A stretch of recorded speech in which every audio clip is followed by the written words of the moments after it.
Greetings. In this video, we are going to look at the meaning of the Gayatri mantra, which is part of the Vedas.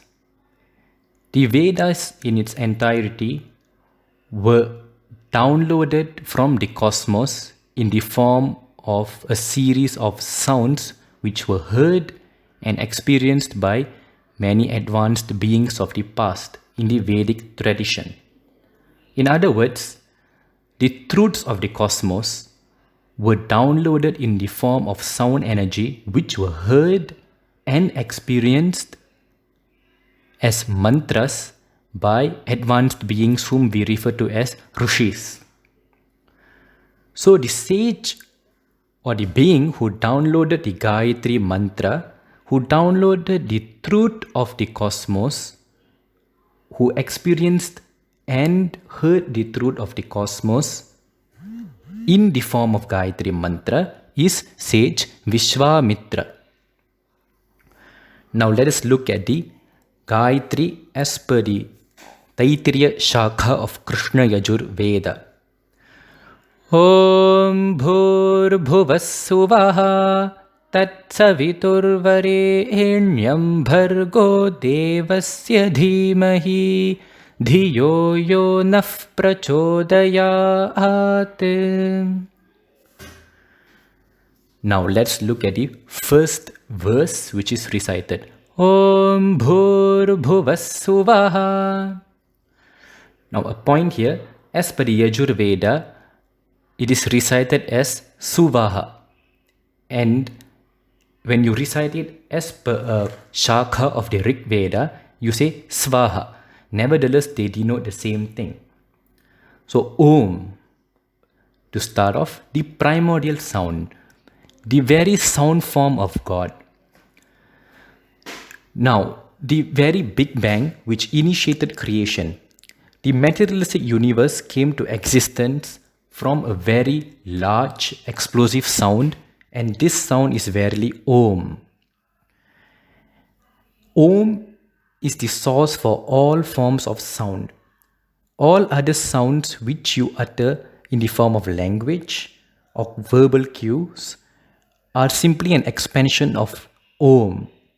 Om itself is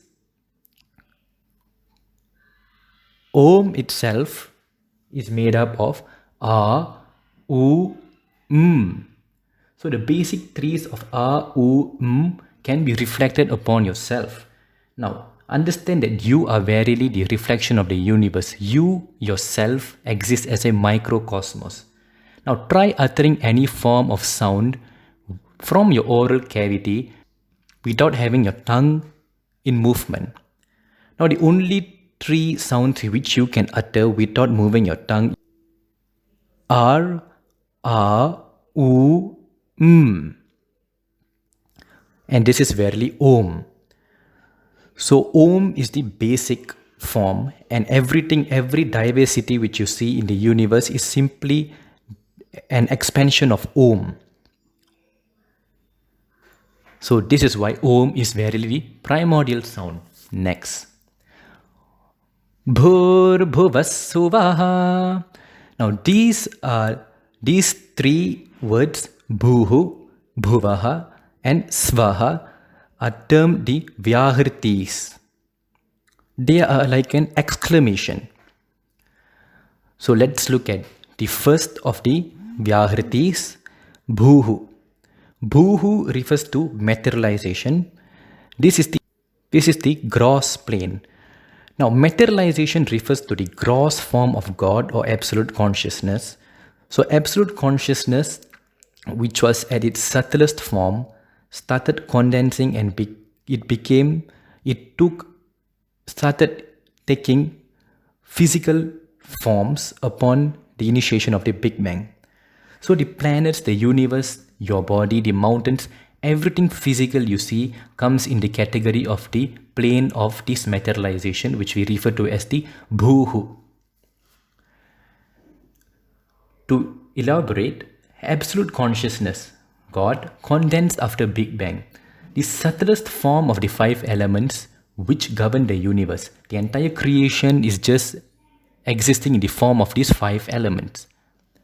So the subtlest form among the five elements is Akasha, which is ether. Unfortunately, there's no proper English term to denote what Akasha means. So just think of Akasha as the cosmic archive.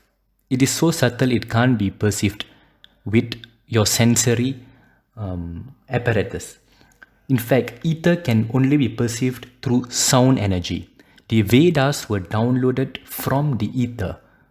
So the entire data of the universe is stored in the form of sounds in this Akasha. Now, as per the Vedas, as per the Taittiriya Upanishad, in the second chapter, which is the Brahmananda Valli, we have a particular portion which speaks as to how absolute consciousness or Atma started to condense to form the five elements.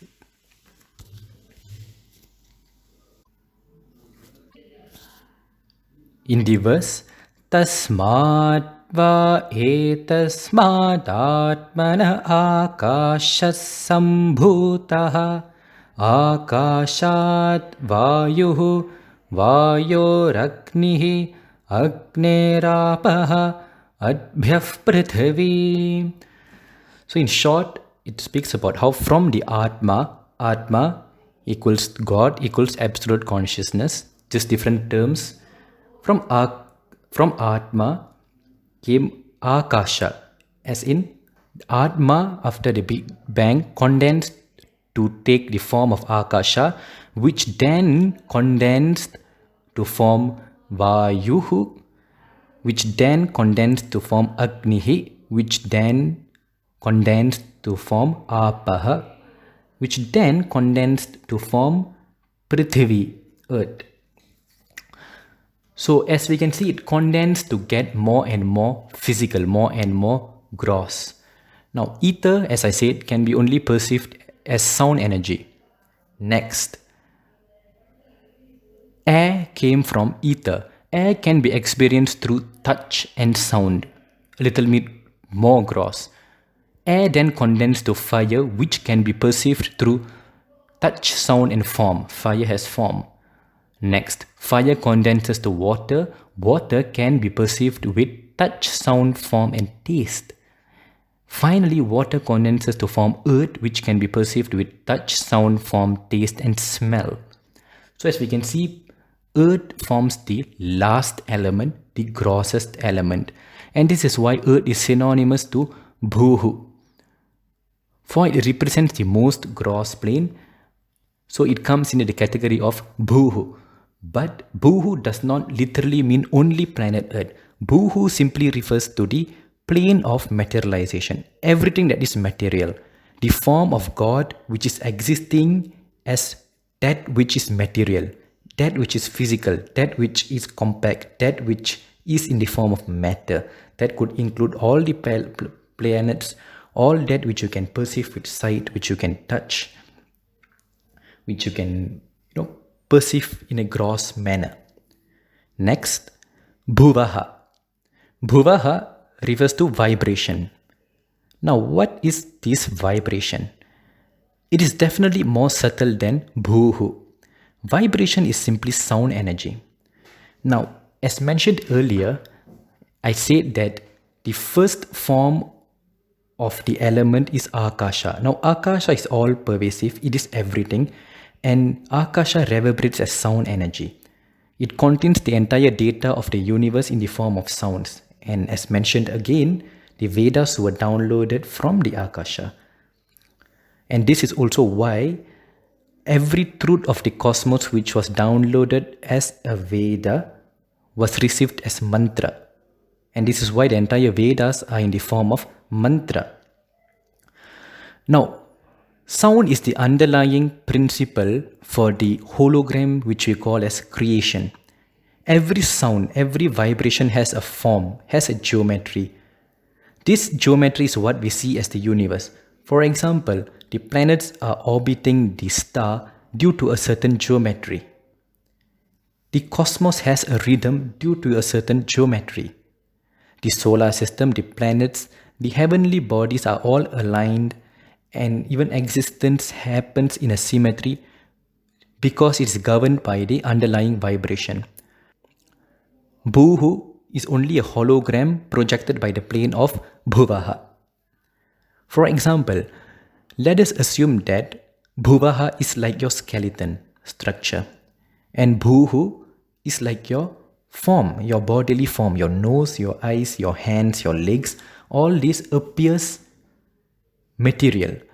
But nevertheless, the form which you have, your facial features, your limbs, your body is all existent only because they are rooted upon the skeleton, which is not very obvious. So the skeleton is Bhuvaha.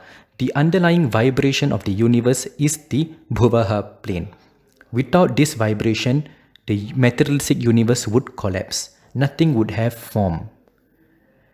As I said, every sound has a form, and this form created by the vibration of the universe is what gives rise to creation.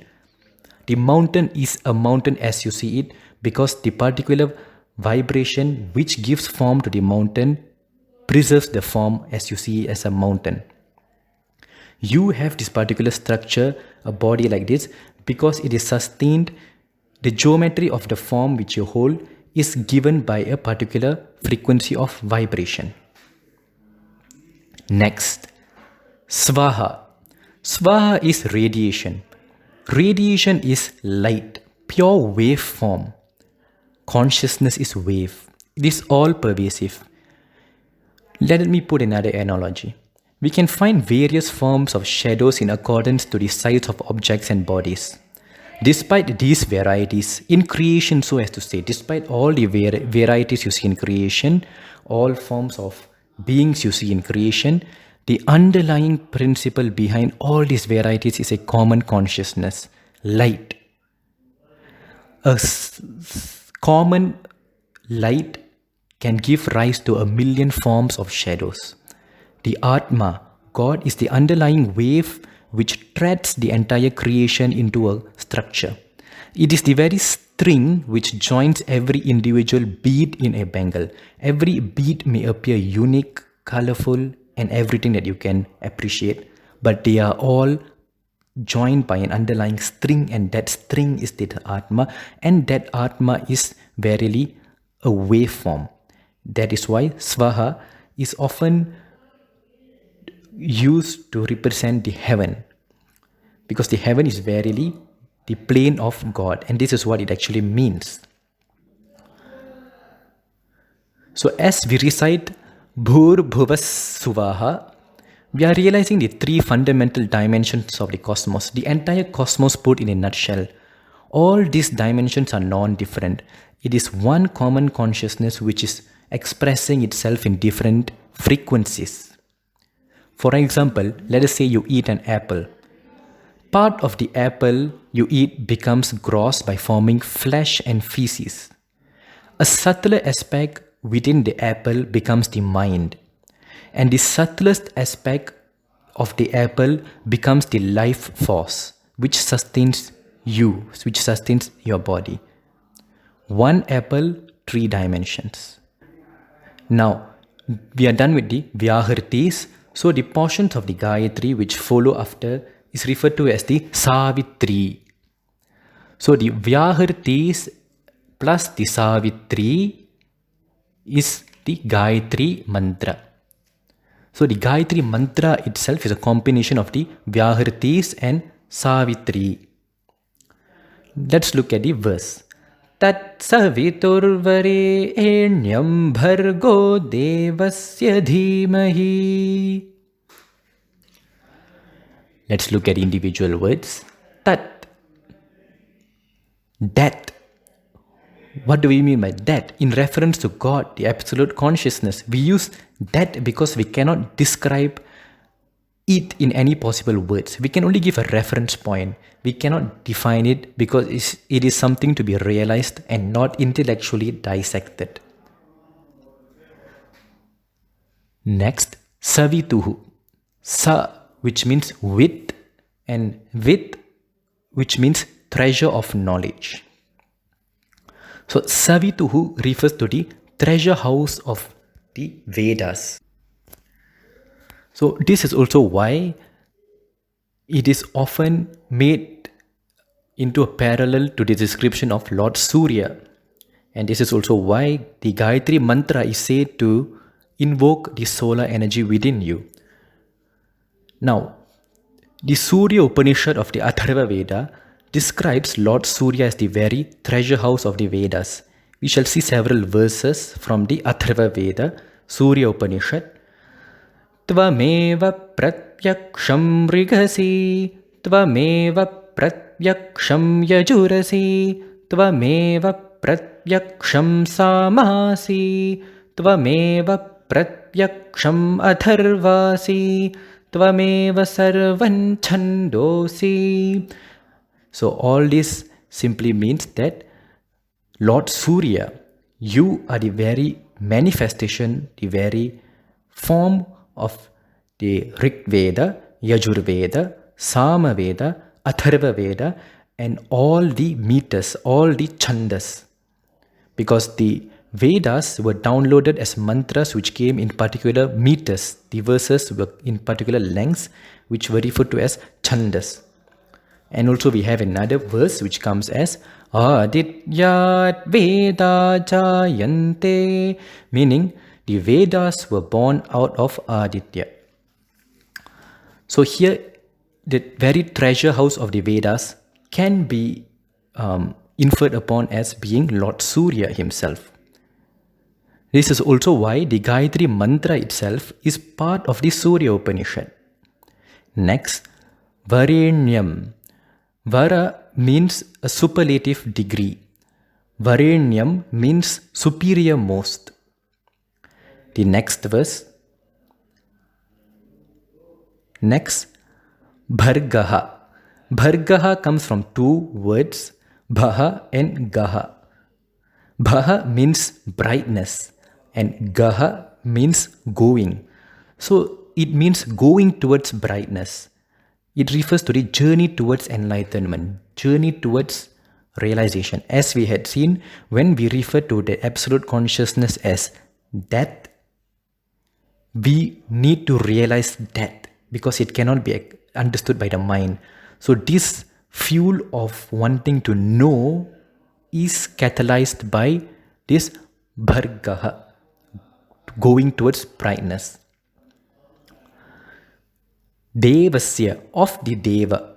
Deva comes from the root sound Div, which means to shine. So Deva simply means one who shines. It can represent God or absolute consciousness, which represents illumination. This is why in the Vedic culture, we refer to our deities as Devas or Devis or Devata. Next, Dhimahi means to meditate upon. The last verse of the Gayatri, the Savitri part of the Gayatri, the last verse of the Savitri, Dhiyo yo naf prachodayat. The individual words, Dhiyaha, it comes from the root sound Dhi, which means Buddhi. Now as I said, since the Vedas were downloaded in the form of sounds, every sound we utter manifests a particular reality. And the very sound Dhi manifests or it denotes intellect. So, Dhiyaha, which means intellect. Yaha, which means who. Naha, us, we.